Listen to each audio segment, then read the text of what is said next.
দক্ষ মানুষের দিকেই আসলে আমেরিকার আগ্রহটা বেশি। এই যে দক্ষ মানুষের দিকে আগ্রহ, সেক্ষেত্রে ভিসা অ্যাপ্লাই করার জন্য আসলে প্রয়োজন কি এবং যারা দক্ষরা যেতে চায় তাদের পদ্ধতিটা কি? ধন্যবাদ। এবং আপনি খুবই গুরুত্বপূর্ণ একটা কথা বলেছেন। কারণ আমেরিকা তো একটা বিশাল দেশ। আমেরিকা আসলেই কিন্তু মানে ল্যান্ডের দিক থেকে বিশাল দেশ। বিশাল যেমন আপনাকে একটা ছোট এক্সাম্পল দেই। আমেরিকার উত্তরের দিকের অনেক স্টেট আছে পুরোপুরি এগ্রিকালচারাল স্টেট, এবং আচ্ছা। এইসব এগ্রিকালচারাল ফিল্ডে প্রচুর লোক দরকার। এবং এটা যে একেবারে মাঠে কাজ করার মতো লোকও দরকার, যারা আপেল বাগানে গিয়ে আপেল তুলবে, অরেঞ্জ বাগানে গিয়ে অরেঞ্জ তুলবে, আবার সায়েন্টিস্ট, এগ্রিকালচারাল সায়েন্টিস্টের দরকার। এবং H2B নামে একটা ক্যাটাগরি আছে, H2A নামে একটা ক্যাটাগরি আছে। এখানে হলো টেম্পোরারি এমপ্লয়ি নিয়ে আসা যায়।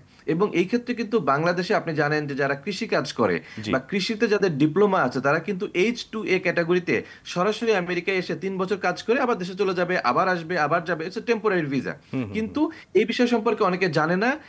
এই এই ইনফরমেশনগুলি জানা দরকার। আমার কাছে আচ্ছা। মনে হচ্ছে যে আরটিভি আপনারা যে উদ্যোগ নিয়েছেন খুবই নাইস উদ্যোগ, যে আমেরিকান ইমিগ্রেশন যে স্কিল বেসড, এই ইনফরমেশনটা আমরা বাংলাদেশে পৌঁছে দিতে চাই। আচ্ছা। আপনি যদি একজন ডক্টর হন, আপনার জন্য যেমন স্পেশাল ক্যাটাগরি আছে। আপনি যদি একজন কৃষিবিদ হন, আপনার জন্য স্পেশাল ক্যাটাগরি আছে। আপনি যদি একজন কৃষক হন, যেমন ধরেন আপনার হয়তো বাংলাদেশে আলুর কৃষিকাজের এক্সপিরিয়েন্স আছে, আপনি খুব সহজে এখানকার আইডাহো নামে একটা স্টেট আছে যেটা হলো আলুর জন্য বিখ্যাত, আপনি সহজে আইডাহোতে এসে আলুর চাষি হতে পারবেন। যেহেতু আবহাওয়াগত জায়গা আলাদা এবং পদ্ধতিগত জায়গা থেকেও বেশ খানিকটা আলাদা আমেরিকা, সেই জায়গায় আসলে বিশেষ দক্ষতার মধ্যে কি কি পড়তে পারে? যে আমরা যদি আলু চাষই ধরি, নিশ্চয়ই বাংলাদেশের নিয়মে বা বাংলাদেশের পদ্ধতিতে আলু চাষ ওখানে হচ্ছে না, সেক্ষেত্রে কি কি বিষয়ে ধারণা রাখতে হবে আসলে? খুব বেশি তো পার্থক্য না, কিছু টেকনোলজিক্যাল পার্থক্য আছে। ধরেন এইখানে হয়তো অনেক বেশি মেশিন ইউজ করতে হয় ফার্মে, কারণ এখানে যেহেতু জনবল সংকট, তো বাংলাদেশে হয়তো ম্যানুয়াল কাজ বেশি, এখানে একটু টেকনোলজি ইউজ করতে হয়। আচ্ছা। সার ওষুধ দেওয়ার ক্ষেত্রে কিছু সতর্ক থাকতে হয়। যদি আপনি অর্গানিক